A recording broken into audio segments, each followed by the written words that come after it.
कराची में red line मंसूबे की रुकावटें दूर करके काम तेज करने की यकीन दहानी। मंसूबों की बरवक्त तकमील सूबाई हुकूमत की तरजीह है।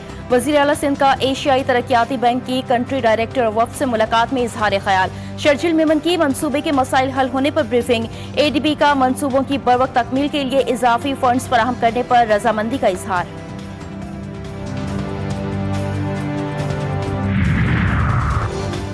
इस्लामाबाद में वफाकी वज़ीर सेहत का पिम्स अस्पताल का दौरा। नए कायम होने वाले शोबा एक्सीडेंट एंड एमरजेंसी का मुआयना किया। पिम्स अस्पताल का नया एमरजेंसी शोबा 200 बेड्स पर मुश्तमिल। मुस्तफ़ा कमाल ने वार्ड के इंतजामात पर इत्मीनान का इजहार किया। भारत के हिमायत याफ्ता फितनल खवारिज के 23 दहशतगर्दों को ठिकाने लगा दिया गया। खैबर पख्तूनख्वा के जिला कुरम में सिक्योरिटी फोर्सेस की 2 कार्रवाइयां। पहले ऑपरेशन में दहशतगर्दों से फायरिंग के तबादले में 12 खवारिज जहन्नुम हासिल किए गए। कुरम में ही दूसरे ऑपरेशन में 11 खारजियों को हलाक कर दिया गया।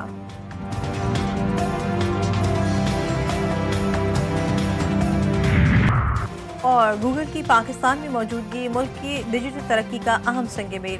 वफाकी वज़ीर बराए इंफॉर्मेशन टेक्नोलॉजी शज़ा फातिमा ख्वाजा कहती हैं, पाकिस्तान के डिजिटल इकोसिस्टम में 43 सॉफ्टवेयर टेक पार्क्स, 400 से ज़ायद टेक कंपनीज और 85 इनक्यूबेटर्स शामिल हैं। मुल्क में नई कंपनियों यानी स्टार्टअप्स की तादाद 4100 से ज़ायद हो गई हैं। 27वीं नेशनल सिक्योरिटी वर्कशॉप में खिताब। पाकिस्तान और भारत एटमी जंग के दहाने पर थे।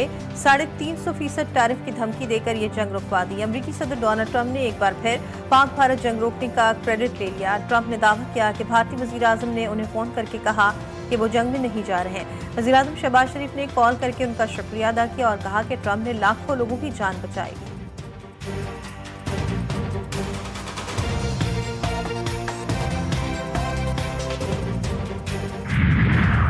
इलेक्शन कमीशन का सुहेल आफरीदी के सरकारी मुलाजमीन को धमकी आमेज बयान पर नोटिस। इलेक्शन कमीशन ने आज सुबह 11:30 बजे इजलास बुला लिया। सुहेल आफरीदी के मामले पर मुनासिब कानूनी कार्रवाई करने पर गौर किया जाएगा।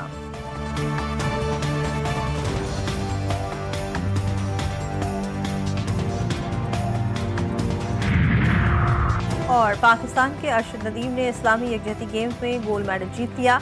फाइनल में अरशद नदीम ने सबसे लंबी 83.05 मीटर की थ्रो की।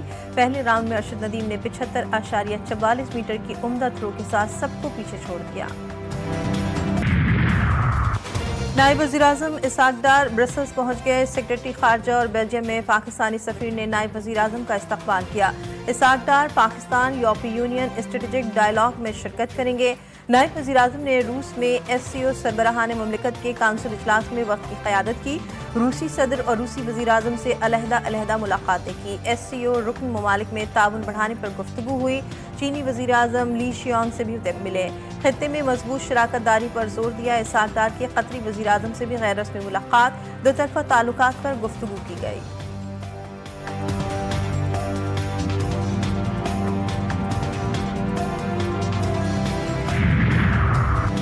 कई कुर्बानियों के बाद पाकिस्तान मारिज़े वजूद में आया। कायदे आज़म की सोच थी ऐसा पाकिस्तान हो जिसमें तमाम मज़ाहिब को मुकम्मल आज़ादी हो। तहरीक पाकिस्तान में हर तबके के लोग शामिल थे। वज़ीर-ए-आज़म शहबाज शरीफ ने कहा, क़याम पाकिस्तान की बुनियाद का फ़लसफ़ा ही बर्दाश्त, रवादारी और तहम्मुल का है। मुआहिदा सुलह हुदैबिया तहम्मुल और बर्दाश्त का अजीम मुज़ाहिरा था।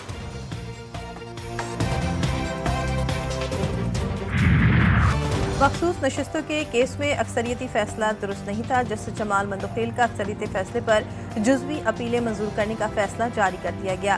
फैसला 12 सफ़ात पर मुश्तमिल। जस्टिस जमाल मंदोखेल ने 41 नशिस्तें सुन्नी इत्तेहाद काउंसिल का हक करार दे दी। मखसूस 39 नशिस्तों पर अपना असल फैसला बरकरार रखा। जस्टिस जमाल मंदोखेल ने 41 नशिस्तों पर अक्सरियती फैसले को नज़रसानी में तब्दील कर दिया। कहा, 41 नशिस्तों से मुतालिक फैसला आइन और हक़ाइक़ से मुताबिकत नहीं रखता। अदालत किसी उम्मीदवार की सियासी वाबस्तगी तब्दील नहीं कर सकती। 41 उम्मीदवारों से मुतालिक अक्सरियती फैसला इख्तियार से तजावुज़ था।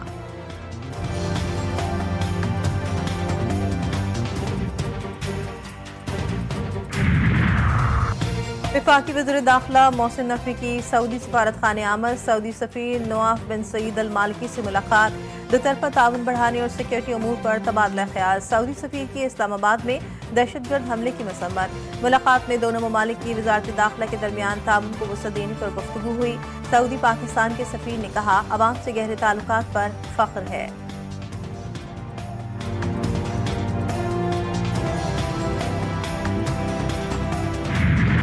पीएसएल में 2 नई टीमों के लिए फैसलाबाद और गिलगित के नामों पर इत्तेफाक का इम्कान। शॉर्टलिस्ट किए नामों में रावलपिंडी, सियालकोट, मुजफ्फराबाद और हैदराबाद के नाम शामिल थे। मुल्तान सुल्तान्स के साथ पीएसएल मैनेजमेंट के मामलात हल ना हो सके। नए मालिकान की तलाश के लिए मुल्तान सुल्तान्स फ्रेंचाइज ओनरशिप में बिड में जाने का इम्कान।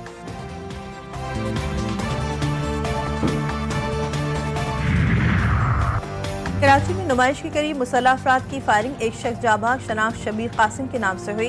पुलिस को जाए वक़ुआ पर पहुंच गई। लाश को अस्पताल मुंतकिल कर दिया गया।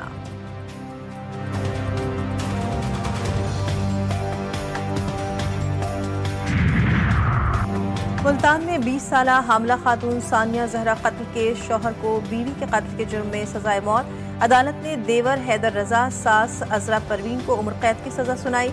केस के 3 मुल्जमान को बरी कर दिया गया। 9 जुलाई 2024 को 2 बच्चों की मां सानिया जहरा अपने कमरे में छत के पंखे से लटकी हुई मुर्दा पाई गई थी।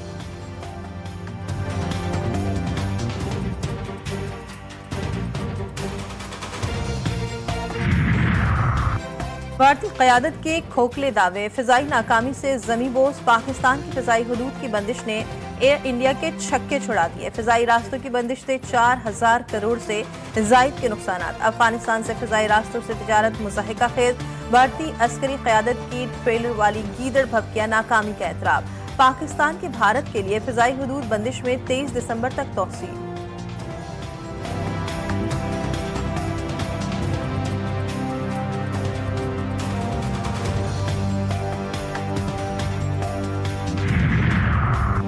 यूक्रेन के मगरबी शहर तेरनोपिल पर अब तक का सबसे मौलिक हमला। रूस के ड्रोन और मिसाइल हमले में 25 अफराद हलाक, 73 जख्मी।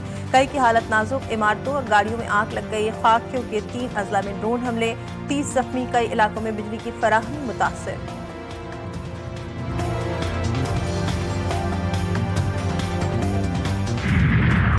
और मारूफ तरक्की पसंद इनकलाबी शायर और दानिश्वर फैज़ अहमद फैज़ को बिछड़े 41 बरस बीत गए।